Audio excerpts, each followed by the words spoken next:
He's muted. Present. Mr. Pano, Present. Mr. Clapper, Present. Mr. Clevenger Morris, Present. Ms. Edwards. Present. Okay.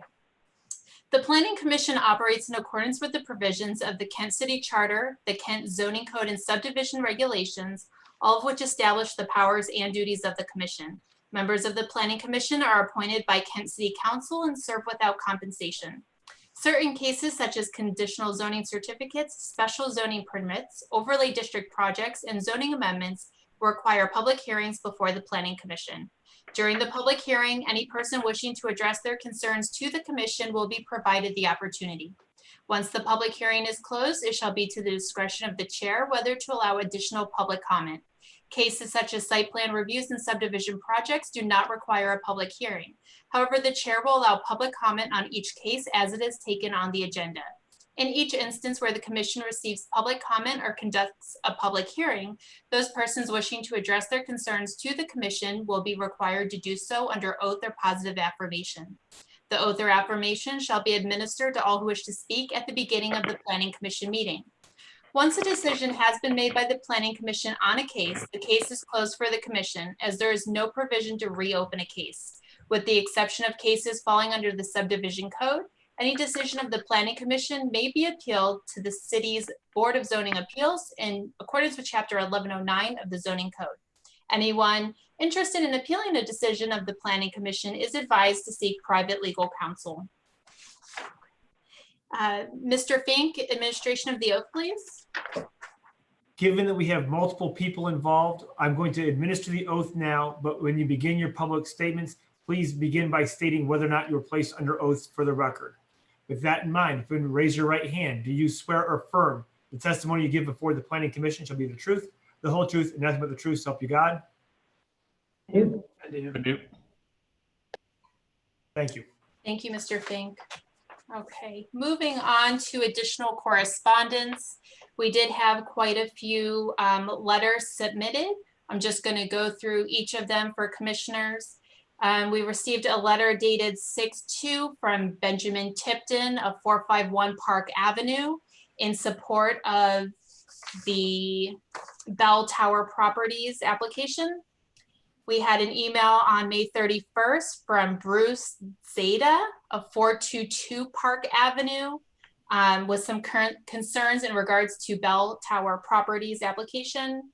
We had an email letter on May 25th from Conchita and Roxanne Burrows of 325 and 327 Park, again with some concerns about the Bell Tower Properties application.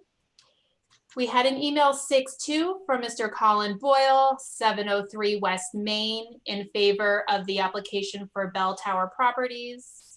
An email 6/2 from Sean Martin of 310, 322, and 326 Park Avenue, again in favor of Bell Tower Properties. A 6/2 email from Kelly Payton Jacobson, a Kent City resident, in favor of the Bell Tower Properties application. And a 6/2 letter email from Amy Sue Arnold in support of the Bell Tower Properties application. Have all commissioners had adequate time to review these emails? Yes. Great. Okay, seeing that there is no old business on the agenda this evening, we will move right ahead to new business. Tonight for public hearing, this is a little bit of a different setup for us than typical. So I do have a list of individuals from the public who would wish to comment this evening. I will call your name. If you would please unmute your microphone, state your name and address for the record, state whether you are under oath for the record. We'll have 2 to 3 minutes for public comment. And then when you're finished, if you could please mute your microphone, back muted for us. So the first case is PC 20-008. It's the Freedom Fellowship of Northeast Ohio, which is the 500 BFW Parkway application. The applicants are seeking conditional zoning certificate and site plan review and approval to convert an existing building, which is the VFW Post 3703, to a conditionally permitted use as a building for the purpose of religious worship. The property is R3, which is High Density Residential Zoning District. I have the applicants this evening of Joel Hughes and Greg Morsher. Are the applicants present? I see Mr. Morsher and Mr. Hughes. Mr. Hughes, Yes. Oh, sorry. good evening. All right. If I could have staff please review the case, introduce the project and the staff report. Hello, everybody. The applicant is requesting a conditional zoning certificate and site plan review approval to convert an existing building located at 500 VFW Parkway to a building that for religious worship. Since this is a conditional permitted use in this district, there's a number of conditions from the 1171, which are listed in your staff report. And staff believes that these conditions have been met or were existing prior to the request. For this use, staff has estimated 52 spaces are required. The sites can service 105 parking spaces. Bicycle racks are not required for a religious facility. All the utilities are existing. There's no change in the site, so there's no stormwater requirements. There is no signage proposed at this time. There's no changes to the lighting or the landscaping. There is a dumpster located at the northeast corner. You can see it on the floor plans. It does not appear to have a screen around it, so staff is suggesting that you might want to make that a condition of approval. The ARC board did review this on May 5th, and they recommended approval as submitted, and there were no variances. So that's pretty much it. There's proposed language if you want to, if you decide to approve it in the staff report. Thank you, Ms. Barone. Anything from legal, Mr. Fink? Nothing from legal. Thank you. All right, and the applicant, if it's going to be Mr. Morsher or Mr. Hughes, if one of you would like to present your project this evening. Actually, we're going to let Neil Brooks do that. He's our planning guy. He's right below. Okay. Can I interject before the applicant speaks and let them know for the record that the rezoning of this parcel from an industrial to R3 was formalized by council on May 20th and was passed with emergency, so it took effect immediately. Thank you. Thank you, Ms. Suslo. Okay, great. Yeah. So, I mean, that's pretty well covered in the what you've heard so far. I understand. Mr. Brooks, can you Yeah. state your name and address for the record and whether or not you've been sworn in, please? Yeah, sure. So my name is Neil Brooks. I live at 4375 Eastwick Avenue. Eastwick Boulevard in Stowe. And yes, I am under oath this evening. Thank you. Sure. Yeah, like I was saying, it's pretty well covered. If everyone was able to get a hold of the plans, I don't know if I'm able to share my screen. I don't know if we're doing that, but Yes, you can. okay. If people can see that, that would be great.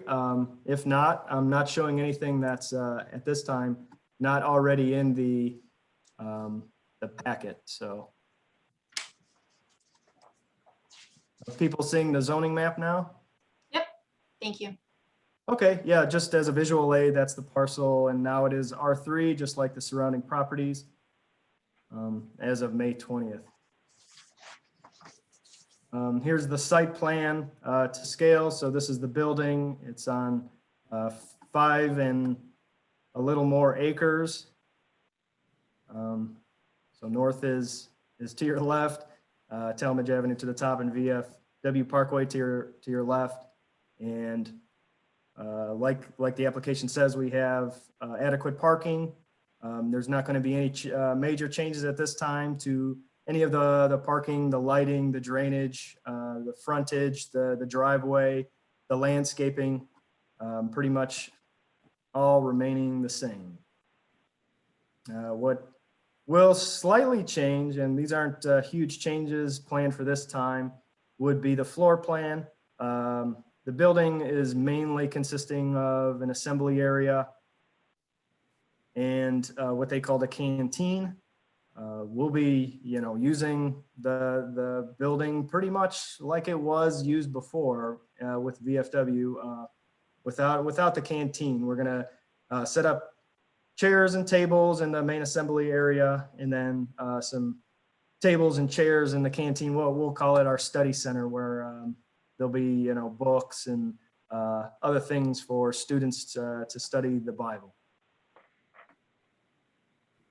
So that's a proposed floor plan. This is the dumpster in the upper left-hand corner there. In case you missed it, it's going to need screening, and that's okay by us. We will provide that screening, a fence of some sort to follow in there. Is it okay if I show you a rendering of the sign that we've come up with in the meantime? Since we applied, we've been working on the sign. Is that okay? We could view the sign, however, just know that the approval will not be this evening. I understand. Okay. Okay, well, for view only, I guess, this is the existing sign. This is kind of our typical logo, Freedom Fellowship. And that's what it might look like on the building. And we made sure that it fell within the required size for that zone, staying underneath the 25 square feet limit. And it will not be too different than the sign that was already there. Thank you, Mr. Brooks. Thank you. All right, anything else from the applicant before we move on? Okay. All right, any questions, commissioners, for staff or applicant before we move on? All right, seeing none, I also do not see anyone from the public signed up to speak this evening, but I will just ask if anyone from the public would like to comment on this case. Hearing and seeing none, we'll move forward to Planning Commission discussion. Anything from you, Mr. Pena?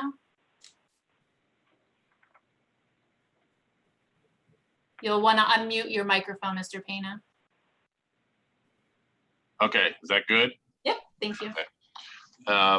So I'm going to assume that Jennifer said that the conditions that need to be met or conditions that are existing, condition 1, 3, and 7 are existing under the code. So that means they, in essence, don't need to be met. Correct. Okay.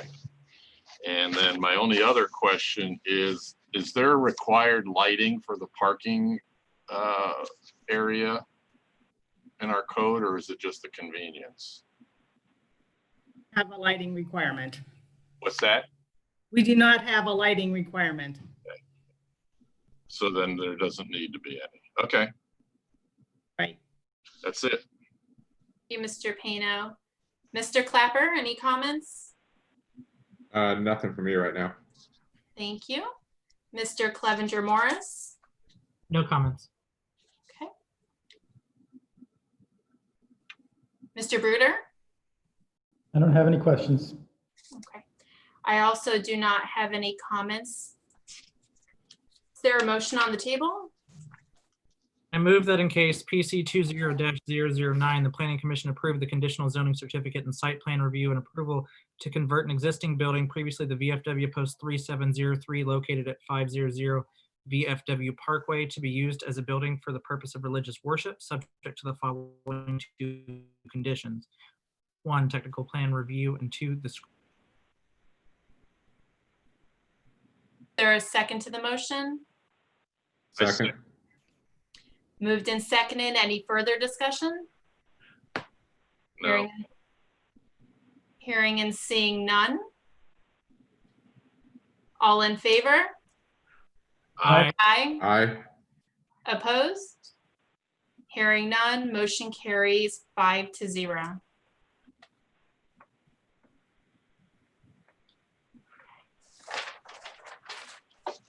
Okay, moving on to case PC 20-009, Bell Tower Properties Incorporated, 310 Park Avenue. The applicants are seeking a conditional zoning certificate and site plan review and approval to convert an existing building to a mixed-use facility. The subject property is zoned NC, Neighborhood Commercial Zoning District. All right, would staff like to introduce this project and report, please?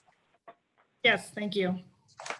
The applicant is requesting conditional zoning certificate and site plan approval for a mixed-use building at 310 Park Avenue. The mixed uses consist of a restaurant,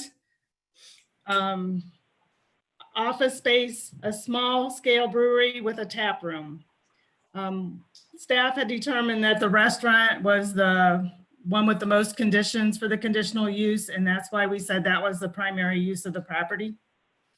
They are planning to employ 11 full-time employees and hours of Monday through Thursday from 4 p.m. to 10 p.m., Friday and Saturday from 11 a.m. to midnight, and Sunday from 11 a.m. to 9 p.m.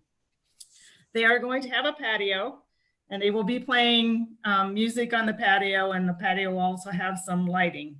They have said that they will be respectful for the volume of the music in concern of the neighbors. Restaurants are conditionally permitted in the NC zoning district, and those are listed in your staff report, and staff finds that these conditions have been met. In the NC zoning district, the parking is a parking plan similar to downtown. The applicant estimates they are going to need about 90 parking spaces for this proposed business. On site, they have 23 spaces. On street, they have 34 spaces. There's 25 at the West River Medical. There's 30 at the West River Place, which totals 112. Staff wanted to point out that there is the parking lot at 300 Gogler Avenue that is also available evenings and weekends. Restaurants do not require bicycles, but the office space does. So they need a bicycle rack that can hold 2 bicycles, and they are providing that. They expect their delivery trucks to come during normal business hours, and they are going to request that the trash pickup comes between 8 a.m. to 4 p.m. so they won't have the noise disrupting the neighbors. This is an existing building, so the utilities are already there. They don't have any proposed changes to stormwater, signage,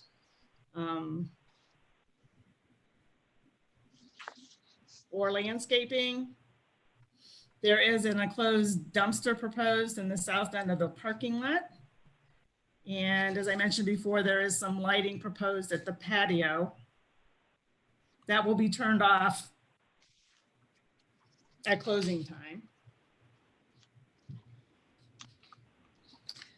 The Architectural Review Board reviewed this project on May 5th and approved a certificate of appropriateness with a condition that they return with a patio and the design for the signs, outdoor seating, fencing, and the dumpster enclosure.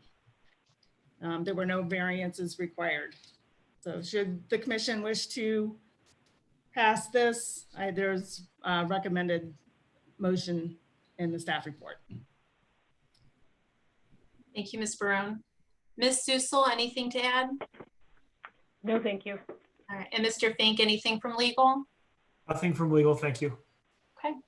And I have the applicants as Bridget Tipton and Ryan Tipton and Jennifer Herman in attendance this evening. Okay. If the applicant would like to unmute, state your name, address for the record, and whether or not you are under oath. Please. Yeah, I can start. My name is Ryan Tipton. I was sworn in under oath. My address is 458 West Main Street. And I'm Bridget Tipton. I was also sworn in, and my address is also 458 West Main Street. Thank you.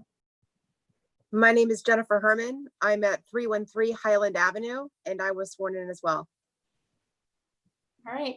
And would you like to present your project to the commission, please? Yeah, I'll start things off. Since there were some questions from the community, I felt it important for those of you in attendance to just get a glimpse into who we are as the project owners. So we're glad to be able to finally present after what we felt like was a significant delay due to COVID-19. But we live, like we said, on West Main Street in the neighborhood where this business is going to operate. I think that it's important to say that we're invested in the greater Kent community through our involvement, serving alongside organizations like the Young Professionals of the Kent Junior Chamber. We've been volunteering for them for many years, and I sit on the board as the chairman at the moment. In many ways, it has been this involvement with organizations like that, and along with other jobs I've held in the community, such as with Family and Community Services and Kent State, that has motivated us to start this business here in Kent. We've seen firsthand the way that Kent community supports small businesses and the vitality it brings to the city. So we know that some of this information isn't directly related to the site plan and use approval, but we want to give you a sense of who we are and the type of business we want to run out of this building.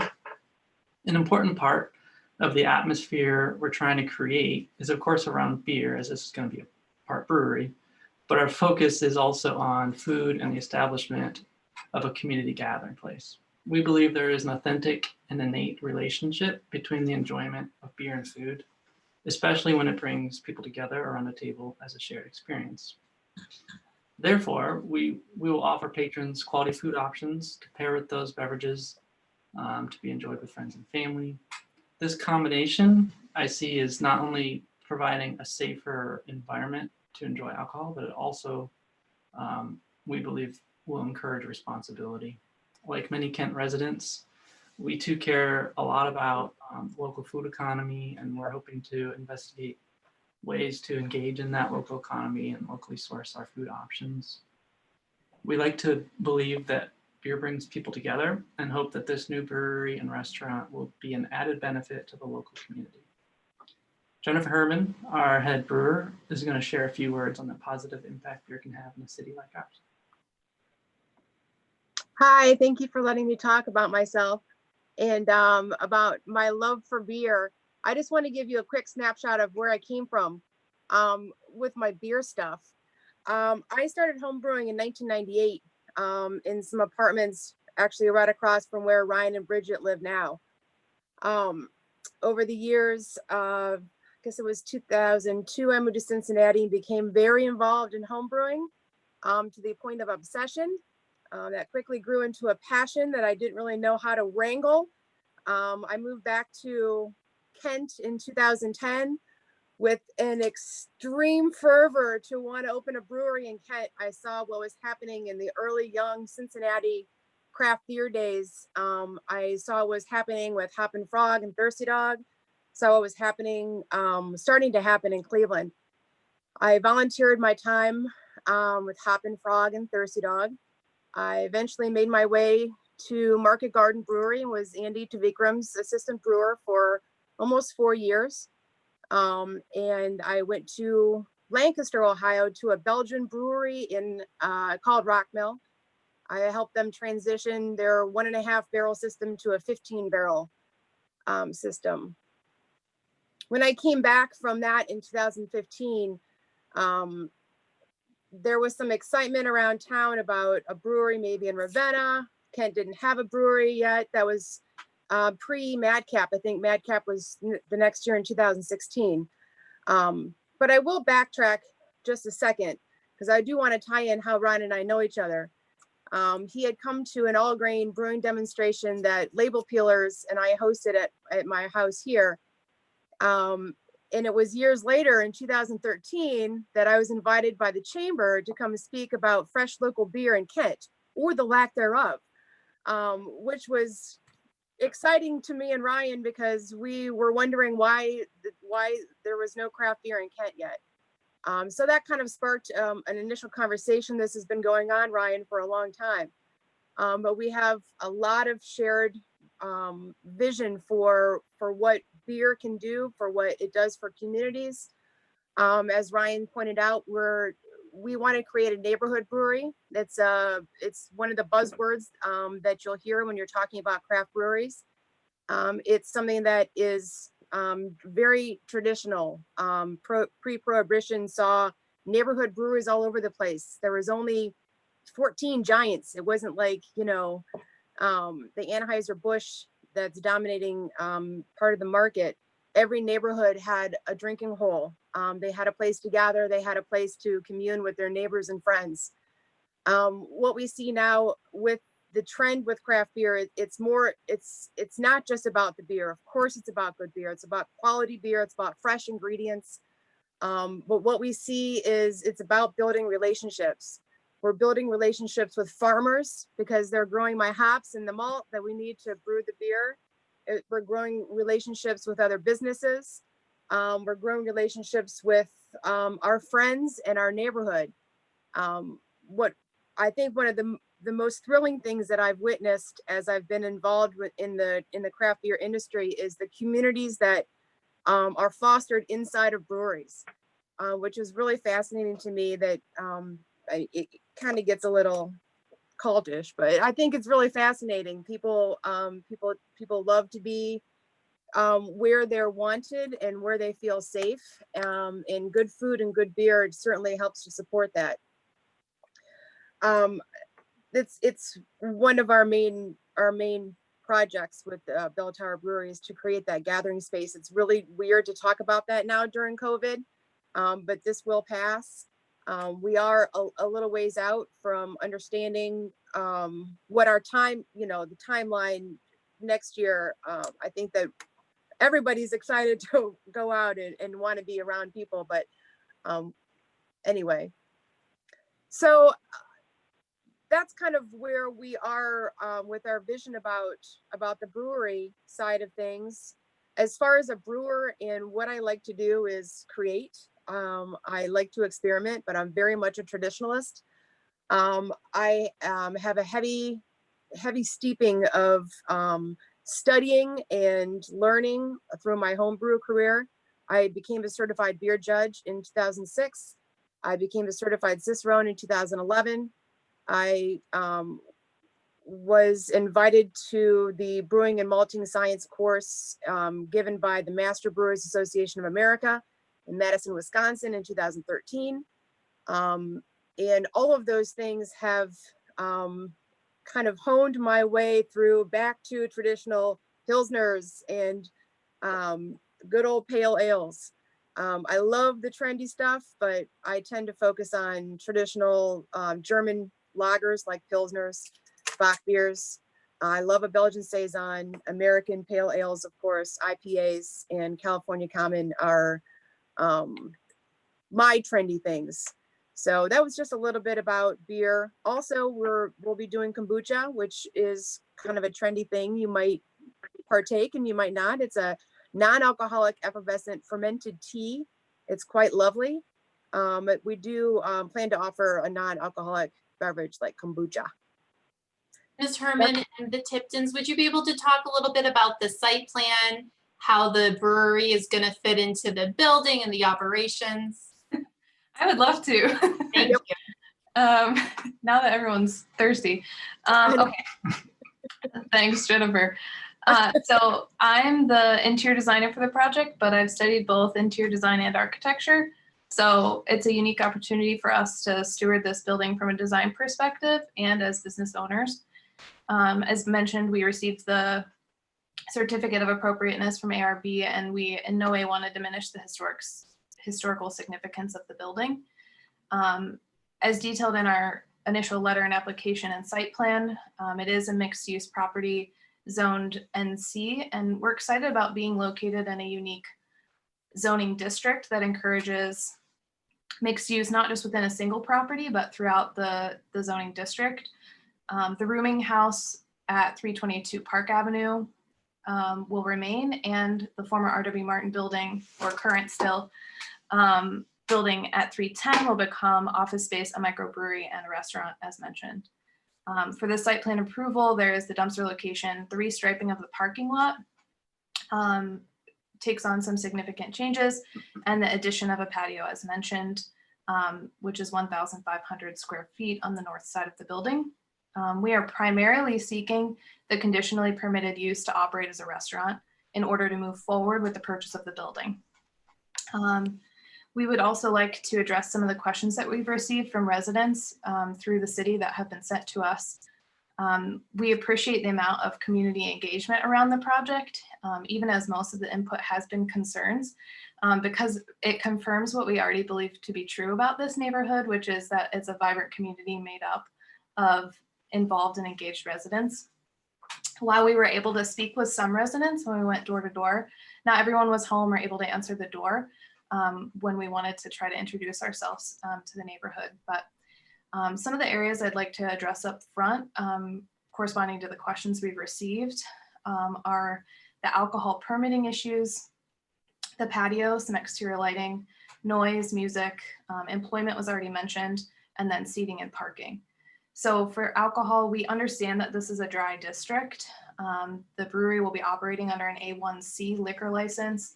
Our correspondence with the Ohio Division of Liquor Control and attorney Henry Fine has clarified that for the Ohio Revised Code, A1C permits are omitted from local option and therefore are not subjected to a wet dry vote.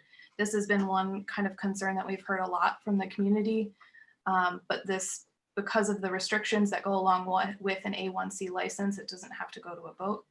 And it states that we can only sell what we make on property. The patio, which I mentioned, is proposed at the north of the building. Some of the reasons why we chose this location on the site is because it's easily accessible from the interior of the building without the need to add an additional opening, which is not original to the building. It is also an ADA accessible, easily ADA accessible to the patio. The topography of the asphalt drops off significantly as it moves towards Gogler and the river. The main front door of the church, that big door that you see, which faces Gogler, for example, is several feet above grade on that side, while the door we'll be using primarily is at grade. The patio is set back slightly from Gogler because of the noise of the traffic that occurs along that street. We have to take into account COVID-19 as we kind of stress the importance of this patio to us. It's more than just an amenity at this point. We're seeing how critical patios are to supporting safe service. And we have to assume that the restrictions from COVID are not necessarily temporary and will become a somewhat permanent way as we consider moving forward. We really hope that you consider how important the patio is and will continue to be for the project. For exterior lighting on the patio, our intent is to turn off the lighting at the time of closing or until kind of all customers have safely left. We plan to reuse the existing site lighting and plan to maintain their schedule for security. A final lighting plan will be submitted by our electrical engineer once we purchase the building and do kind of all the engineering and design that goes along with that. The deliveries will be made off of Gogler. This is indicated on the site plan. We will be taking advantage of the overhead door into the garage. And this also helps to shield the noise from any kind of delivery trucks from the residential neighborhood, which lies primarily to the west. We haven't exactly firmed up when those deliveries will be with our suppliers yet, but we plan to negotiate that in a way that is considerate of the neighbors. Similarly with the trash, we again plan to negotiate that to be between 8 and 4, although we've observed that it's currently being picked up earlier than that. Okay, and then music. We do intend to play music on the patio, again, at a volume that's respectful to the neighbors. On occasion, we hope to have an event that has some louder volume. We do anticipate that it will be infrequent, but in general, the music would be similar to an ambient level music that you would normally hear at a family-friendly restaurant, and nothing near what you would find at a typical bar or even kind of a sports bar. That's really not the atmosphere that we aim to create. A few notes on the parking. My calculations are a little bit different than what was conveyed in the staff report, and I'm not sure about that discrepancy, but I'll lay out the way that I've calculated it. And maybe we could see what the difference there was, but it still complies essentially. So we have 162 interior seats, 68 patio seats with a total of 238 seats. With 4 seats per parking space, that leaves us with 58 parking spaces required. And a note on that is that that's at a maximum build out. So if we choose to phase the project in any way, the only direction the seat total will go will be to decrease. And so anyway, there are 26 parking spaces on the site. 5 of those need to be allocated at all times to the tenants of the boarding house or rooming house. So we'll have 21 more spaces on site. We're counting the 16 on Gogler Avenue. Is it Avenue? Street? Gogler? On Gogler. And those are just up until the crosswalk to the parking lot on North on Gogler. So just the 16 that are closest to the site. We're also counting 25 at West River Place and 25 at West River Medical, which gets us 87 total available, convenient to the site. And again, I am showing 58 are required. Another note on that is that we did not consider Park Avenue on-street parking as any of the parking spots allocated for the parking plan, because we understand that the residents currently use them and would like to continue to do so. So we're not considering those. The current owner, Sean Martin, who is here, thanks. His family have done an excellent job of maintaining and restoring this historic property. With my background in interior design and architecture, our vision is to continue the Sean Martin's protection of this structure, this historic structure, and also make the building more a part of the community because of the use that we're proposing is more public. More people will get to enjoy it. We've been working at finding the right property for this business in Kent for several years, and we're really excited to be this close to securing a location for the business. We of course see this business as a benefit to the city and to its residents. We appreciate your thoughtful consideration for the approval of the use and for the site plan in general. And we're looking forward to being a part of the community in this new capacity. I did try to address many of the questions that we have received in advance, but if there are any more, we would be happy to answer those questions now. And I'll also pull up the drawings if there are any questions about it. We'll be able to kind of review them together. Great. Thank you, Ms. Tipton. Yep. Okay. Moving on, commissioners, does anyone have any specific questions for the applicant or the staff before we open public comment? I have one question. Mr. Clapper? Were the hours you chose to advertise or to give us as far as when the business will be operating just for the convenience of the neighborhood, or what was your decision behind those hours? Do you want to answer that? I missed part of your question. Can you say it again? What led to your decision about the hours of operation that you chose to provide? Well, those are what we're planning from a financial perspective to be able to sustain a business like this. We, in the future, we would like the flexibility for those to maybe adjust, but I think that these seemed amenable to the neighbors surrounding this property and still be respectful of them. We also don't want any nonsense, to be honest. So staying open super late is not what we want to get involved with. Yeah. So being situated adjacent to a neighborhood, to a residential district, but also just from a business perspective, it's not really what we want to get into. The late night. Yeah. I understand that, but there'd be nothing preventing you from then extending hours if you wanted to 2 a.m. as long as you could serve liquor or beer in this case. I guess there's not a limit except for just not really wanting to. At this time, unless financial reasons, or if for some reason something happened where a different business had to move in there and take it over, they could do it at that time if they wanted to. I suppose so. It's not a restriction of the license, I guess, if that's what you're asking. But we do know that there are neighbors. So that is part of our consideration along with the business perspective. But yeah, That's the only question I have. Okay. I'm sorry, go ahead. I just want to, there's not a limit on our license, just to reiterate, I guess. Thank you. Okay, Ms. that's Tipton. Yep, that's all I have for the applicant right now. Thank you, Mr. Clapper. Any other commissioners have questions for the applicant in regards to the site plan or staff? I do. Actually, along the same lines as Mr. Clapper. So when we're looking at those hours right now, and you had referenced some private events that might take place at this location. Would those private events be held to the same standard of the hours, or are we looking at private events going later? They would be held to the same standard. It's possible that we would, I'm imagining that we might do private events earlier in the day, like a bridal shower or some other kind of private event that could happen at more along the lunch hour or morning. But again, yeah, we don't anticipate that being a later thing, which I think is more the concern, if I understand correctly, the noise into the evening and things.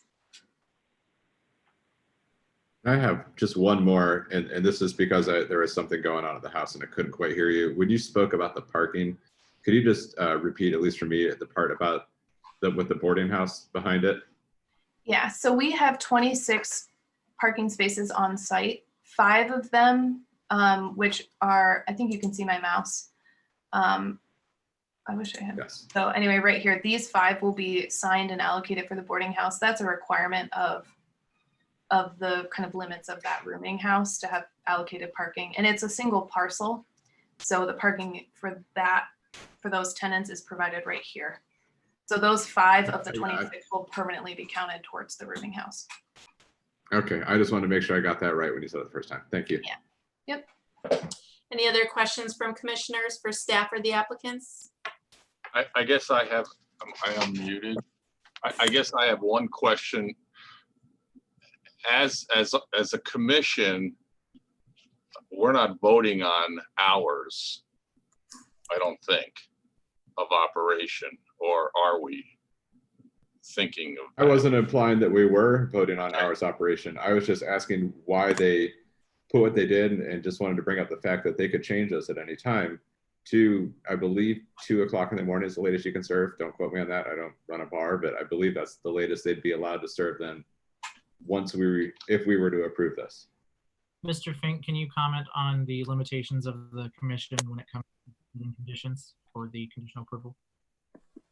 It is a conditional site plan approval.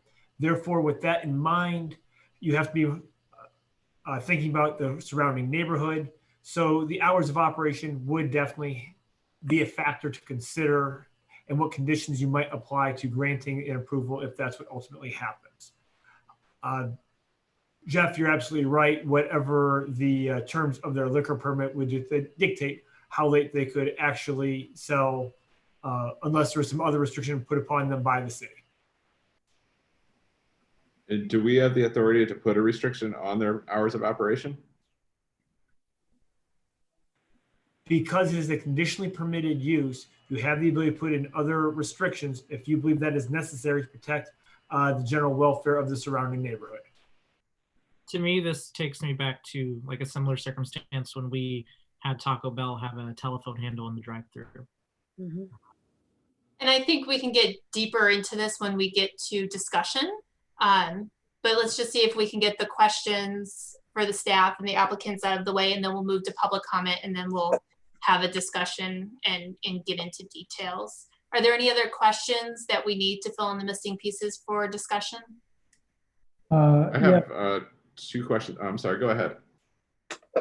My question really was just, I was going to ask if the Tiptons could talk to the schedule. I'm kind of curious about the timing of the acquisition and start of construction and opening, just sort of for general background. So we want to acquire it immediately. We were thinking that this meeting pre-COVID situation was to take place in April, which we mentioned a couple of times, but our due diligence period is very near its end, even with a large buffer that we've more or less used while waiting for this meeting.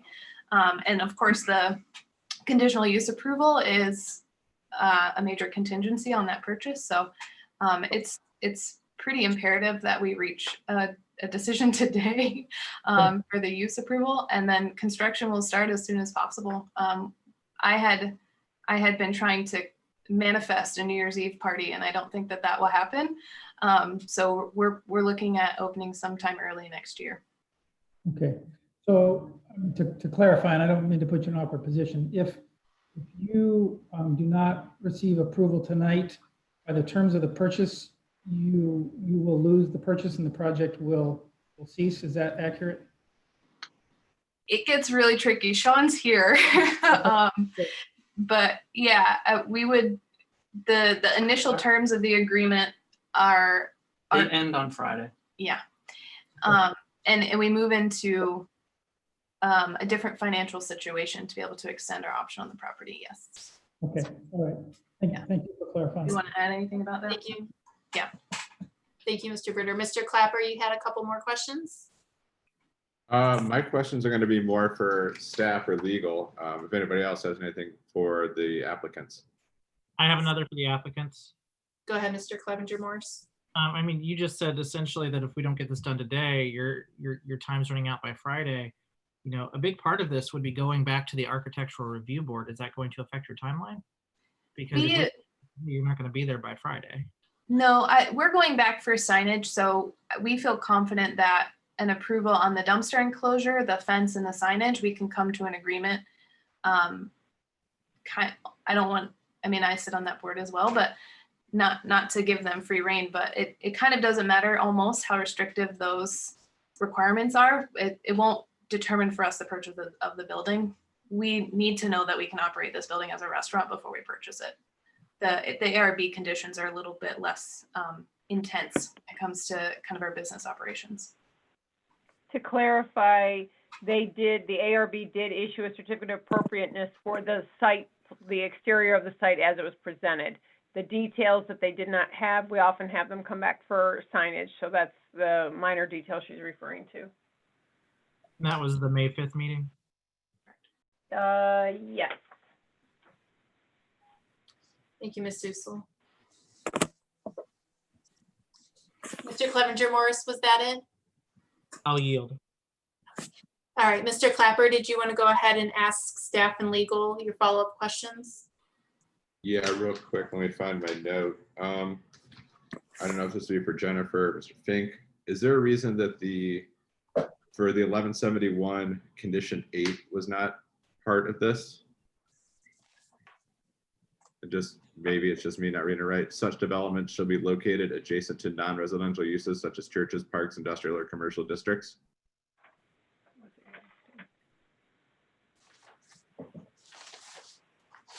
Don't have my zoning book at home, but I listed the ones that were for restaurant under that zoning district.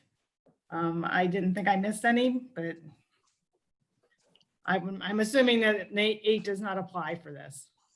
And I'm looking at an online version because I don't have mine in front of me either. So I just wanted to get verification on that does not apply to restaurants. I'm actually looking at the zoning book and 8 is not applicable. Okay, I just want to get clarification on that. And then I have one question for legal.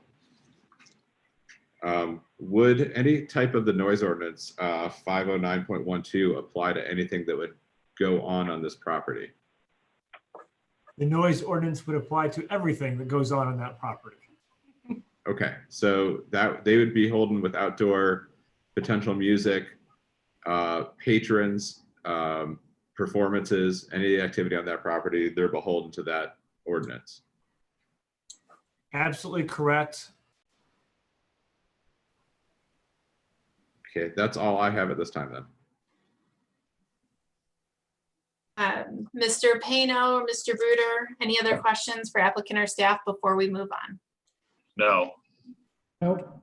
All right, moving on to public comments. As a reminder, I do have a list. I will call one name at a time. If you would please unmute your microphone, state your name and address for the record, and also state whether or not you are under oath. And then once you're done speaking, please remute yourself. I will also ask at the end to make sure I did not miss anyone. The first person I do have listed would be Sean Martin. Mr. Martin, were you planning to speak this evening? I am, yes, please. Okay. You can state your, well, Mr. Martin, state your name and address and whether or not you've been sworn in.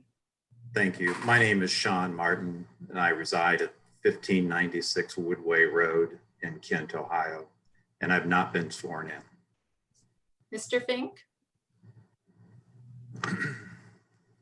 Mr. Martin, do you swear or affirm the testimony you give before the Planning Commission will be the truth, the whole truth, and nothing but the truth, so help you God? I do. Thank you. Thank you.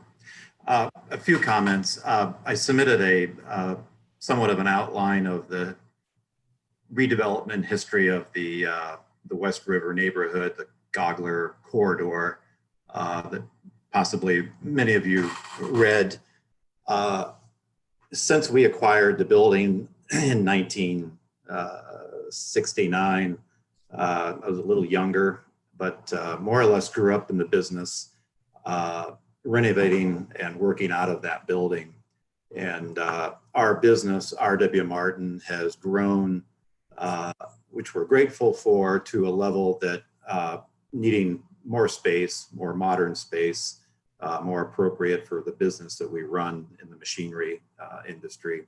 So that led us to building a new facility and combining our operations in Ravenna and Kent to the new facility, which brought about the vacancy of the historical church. And probably in the last, I'll say 5-6 years, a lot of the renovations that occurred were on the exterior. So probably anywhere from $350,000 to $450,000. We invested in restructuring some of the roofs, replacing windows on the back side of the building where the offices are proposed. Pat Ailes and Peggy took care of that. Their local carpentry shop here in town, putting it back to the period. So what I'm getting at is to find a buyer for the property. It's a very unique property with a considerable, what I'll call a run rate of maintenance on an annual basis. The building has been brought up to condition that it's probably the best that it ever has been. Ryan and Bridget have spent an extensive amount of time, and I know probably resources, preparing to decide whether the building was a good fit for their business. I think they've come to that decision, obviously. My interest and the family interest is to place the property with an owner that has the appreciation to continue the preservation of the building and the history that it represents. And I think the Kent community would certainly benefit from the family taking over the ownership of that building and continuing the history, especially in the neighborhood. As I said, I've spent an awful lot of time working out of the building, so I'm, what I'll say, very familiar with the ongoings of the neighborhood. And I think the intent of a craft brewery, a microbrewery, Ryan and Bridget don't know this, but they're actually the third party that's approached us for the location to develop a microbrewery. And we've really settled on two of them to take on the project and take over the ownership of the building. So I think you've got a good group, a good investment group to do that. Probably the most important is that they're very respectful of the neighborhood and the blend of the neighborhood of the commercial and the residential as it occurs, as it sweeps up Park Avenue. They actually reside in the neighborhood, so they have ownership and buy-in. And I think they can even hear the bell when it rings at their house. So those are my comments, and I appreciate the time. Thank you. Thank you, Mr. Martin. Moving on to Mr. Flynn, the attorney for Bell Tower. Is Mr. Flynn speaking this evening? I'm here in case I need to speak, but I'll defer to everybody else. I don't have anything to add at this point. Thank you. Thank you, Mr. Flynn. Moving on to a resident, Bob Seen. Mr. Seen, are you available? Yes, I am. Can you hear me? We can hear you. You can hear me? Okay. Yes, I'm a property owner at 315 Gogler, the LN Gross Company building. And my son Ryan and I both wanted to extend our support for this project. And Excuse me, Mr. Steen, were you sworn in? yes, I was. Thank you. We just wanted to show you our support for the project tonight, and hopefully it could go forward. Thank you. That's all. Thank you, Mr. Seen. If you could please Thank mute you. yourself. Yeah. Moving on to Mr. Doug Fuller. He's the owner of West River Place. Mr. Fuller, would you like to unmute? Hello, I have not been sworn in. Okay, and can you state your address for the record, please? 1431 River Edge Drive, Kent. Thank you. Mr. Fink? Thank you. Mr. Fuller, do you swear or affirm the testimony you give before the Planning Commission be the truth, the whole truth, nothing but the truth, so help you God? I do. Thank you. I'm here just to support the project. I'm one of the 3 owners of the old Bissell building, West River Place, and we support this project 150%. We started work there. Sean was already there on the street, but for you that've been around a while, you know what Gogler Avenue, looked like 20 years ago. It didn't look like much. The amount of work, the amount of effort that's gone into Gogler Street by all of the different owners of different buildings has just improved the street incredibly. And thank you for the city for focusing on that area for a while and got the area going. Other things that are just incredible. We got a great couple of young people looking to develop in Kent, develop a business and stay here. We can't ask for anything more than that as a community. Is such a value. And I'm not sure if Sean mentioned this, they'll be only the 3rd owners of this property, and it was built in 1865. The 3rd owners of the property. Hopefully they own it for another 50 or 60 years as their restaurant and brewery. So anyway, I'm just here to tell you that we're 100% in support of the project. I do believe all the conditions that are on the property being in this area can be met or are already met. And I hope the Planning Commission gives it a good old thumbs up. So thank you very much. Thank you, Mr. Fuller. Moving on to Mr. Ryan Seen. Is Ryan with you, Mr. Bob Seen? No, he's not. I didn't know if he got on another line, but he's not with me. All right, thank you. Okay. We will move on to Councilman Mr. Jack Arman. Would you like to speak? If you could unmute, thank you. I'm not really here as a councilman. I'm here more as the president of the Kent Historical Society, just to support the fact that this building will be occupied and the historical integrity of the building will be protected. And so I really appreciate that. And I know Jennifer Herman. In fact, I babysat for her when she was probably, 10 years old, Jennifer. And I know the Tiptons are all very good people. So it's my pleasure to support them. And can you please state your name and address for the record? Yes, Jack Amrine, 346 Majors Lane, Kent, Ohio. And were you sworn in, please? Yes, I was. Thank you very much. Is there anyone else? That is all I have on my roster. Is there anyone else from the public on that would like to speak this evening? And just scanning, I do not believe I see anyone. So I'm going to close public comment and move on to follow-up questions for applicant or staff from commissioners before we go to final discussion. Do we have any more questions? All right, hearing I have one question. Sure, real Mr. quick. Crowe. If just somebody, this is before my time in public involvement, but correct me if I'm wrong, 25 or 30 years ago, was there a vote at some point as far as keeping this ward dry or not? Does anybody know the history of that? Yes, there was. Does staff, There was a vote, Yes. It had to and do with so the they business voted building. to keep it dry. Well, there was a vote and it was defeated. Okay, and I know that doesn't apply directly to the license that they're applying for, but just for some people had asked me some questions about it, so just to verify that. all right, I moving think on. one thing that needs to be clarified is the wet dry ward. We've actually had other applicants seek that.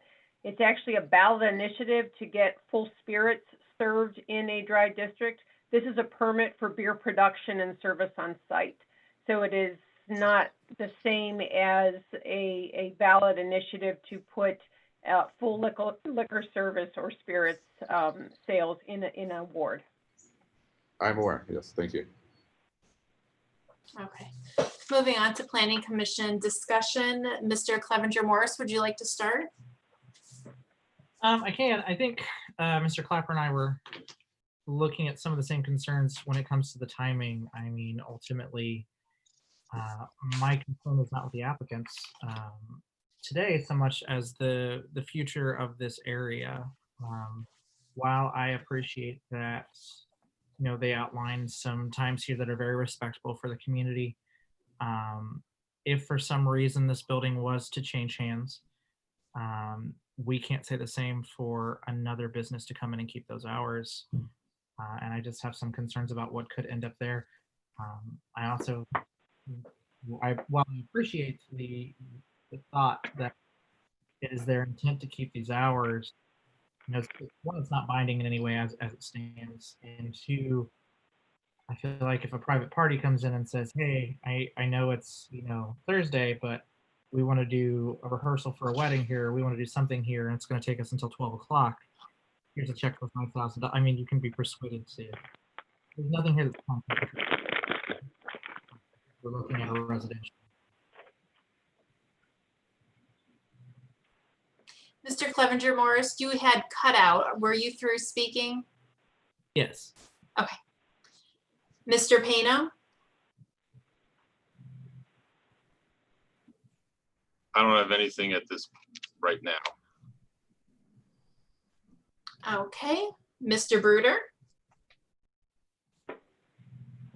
First, I guess I just want to kind of echo some of the public comment that we've heard tonight. I think it's a really, really great project and well thought out and considered, and I think it's really well done. Obviously, a major investment. I would just offer for the other members of the commission that I would be very reluctant to put anything regarding the hours of operation because it has to do with the success of a small business that we're trying to help succeed. There are already laws in place that are enforceable relative to the noise, and so we could let that track be the enforcement for that rather than putting an unnecessary burden on a small business that's trying to get started and, you know, keep a business running in Kent, because it could be open until 2 a.m., but people have bonfires in their backyard till 2 a.m. and it's quiet. So I just would be very hesitant to do that. Thank you, Mr. Bruder. Mr. Clapper? Mr. Clevenger Morris basically, you know, echoed everything that I feel about it. I do have concerns about the noise. You know, even without music live or just through some sort of audio system, a large group of people on a patio outside eating or drinking or doing whatever they're doing are going to generate a certain level of noise, and there's nothing that can be done about that. I do have concerns, and I know that their intention is to hold to limited business hours, but as financial demands that could change, or based on the success of the business, they might not be able to clear the place out by 10 or midnight or whatever time is stated that they're going to close. And I do have concerns, and I know the Tiptons, they owned a house across the street from my old house, and I know they do a fantastic job in the neighborhood and the community. One of my biggest concerns is if some circumstance would happen where they need to leave, if for some reason, and that business falls into other hands, are we going to get owners that are as respectful for the community? And once we make a decision one way or another, that's binding to the property more than the owner. no matter what needs to come back before us. And I believe it does set some precedent. Thank you, Mr. Clapp. That's all I have right now. Thank you. You know, similar thoughts. It's a great project. I think it would be a huge asset to the community. I also typically tend to be more conservative about placing restrictions on small business owners as well. In terms of what it could be in the future, and thinking about the uses, it could be a future restaurant, probably not gonna get a liquor license because of the wet, dry, and the ballot issues. So if it did switch hands in a similar fashion, it would be another brewery. I don't have issues with whatever hours are inside. The patio could be an issue, but I think of other patios that I go to, and I can't think of any super, honestly, loud, rowdy patios that I've been to. Perhaps if we want to put a condition, it could be like patio has to close at 11 or something like that to make sure the patio's not open at 2 a.m. But if they wanted to run their business inside till 2 a.m., and even the patio, now that I think about it, outside, we have a noise ordinance in the city, which wouldn't allow the patio to run to 2 a.m. anyways. So I would probably lean to not placing any conditions on the patio use. That's my personal thought. Amanda, may I say something? Yep, Mr. Pena. I agree with what you said. I'm not, and with what Mr. Bruder said, I'm not in favor of placing conditions on the hours of operation. Is that all? That was short for you, Peter. Yes, it was. All right. Any other? Sorry, I have no problem with looking at the patio separate from the hours. Because I think the majority of the noise concern would come from that. It's the playing of the music outside. It's with the congregation of individuals outside that you're going to run into the sound issues. I do want to kind of push back a little bit about tying the hands of small business, because small business, and while I appreciate that the Tiptons are doing a great job, and by far this is one of the best thought out designs that I've seen as a commissioner. It's a fantastic project, but my concern isn't only the two of you or your employees or your success, it's also the surrounding neighborhood and the individuals who will be impacted.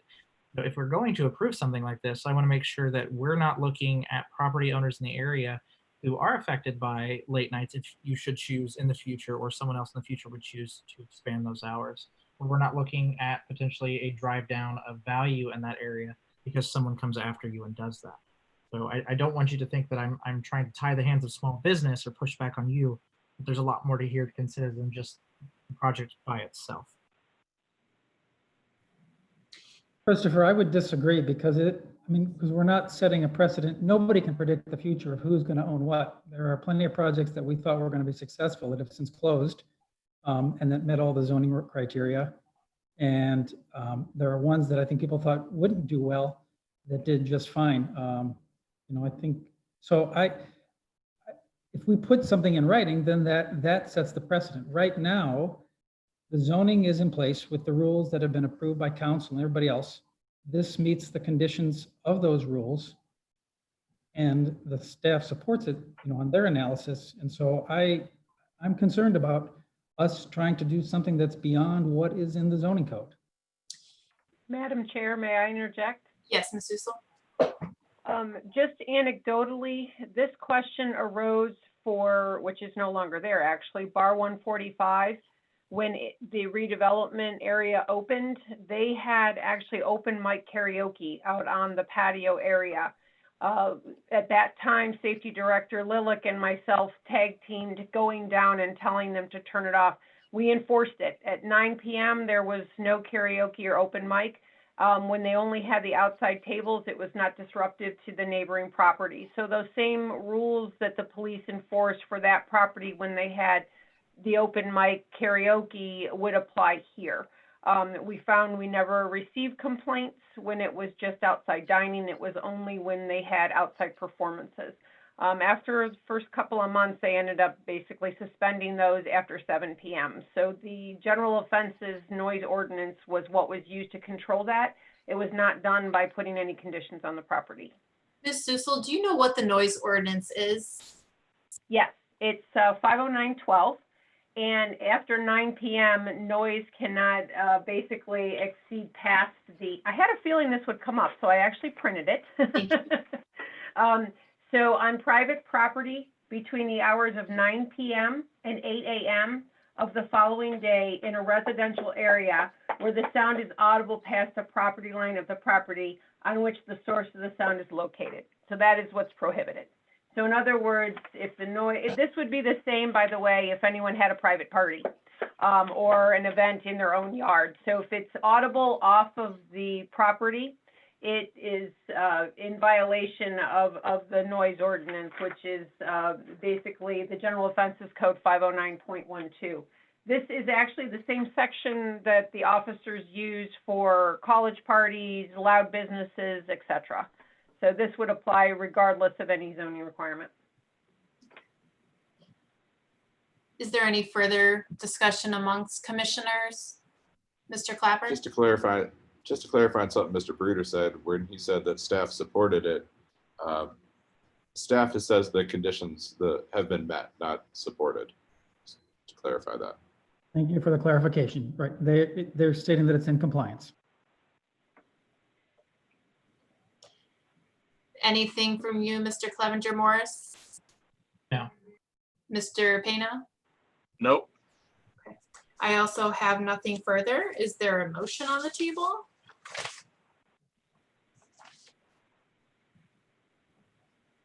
I move that in the case of PC 20-009, the Planning Commission approve the conditional zoning certificate and site plan, conditional zoning certificate and site plan review and approval to convert an existing building, previously the R.W. Martin, located at 310 Park Avenue, to a mixed-use facility, subject to the following conditions: 1, technical plan review; 2, return to the ARB with the designs for the signage, outside seating area, including fencing and dumpster enclosure, to obtain the certificate of appropriateness. Is there a second? I second it. Moved and seconded. Any further discussion? Yeah, let's just know that once we make this decision, this impacts the future of that neighborhood going forward in perpetuity until a decision's made to contradict it. Thank you, Mr. Clapper. All right, going to do roll call vote. Mr. Pano, I abstain. Mr. Clevenger Morris, I will pass. Come back to me. Mr. Clapper, Nay. Mr. Bruder, Aye. personally, I am in favor. Mr. Clevenger Morris,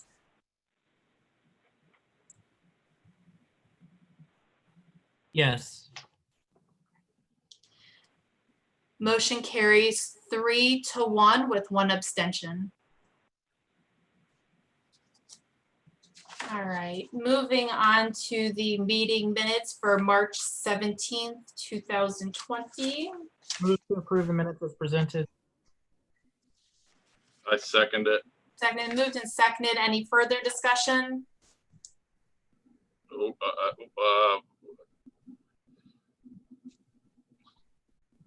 Can you approve the minutes, Michael, since you weren't there? It was me. Oh, I'm sorry. Sorry. That's okay. Moved and seconded. Any further discussion? No, Hearing none. All in favor? I vote aye. Aye. Aye. Opposed? And I abstain. Mr. Bruder, are you an abstention as well? Yes. Okay, so motion carries 3-0. Motion to adjourn. No other business. Motion to adjourn. Is there a second? I second it. Second. Moved and seconded. Any further discussion?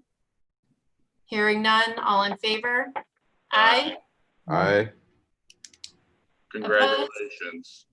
Hearing none. Motion carries 5-0.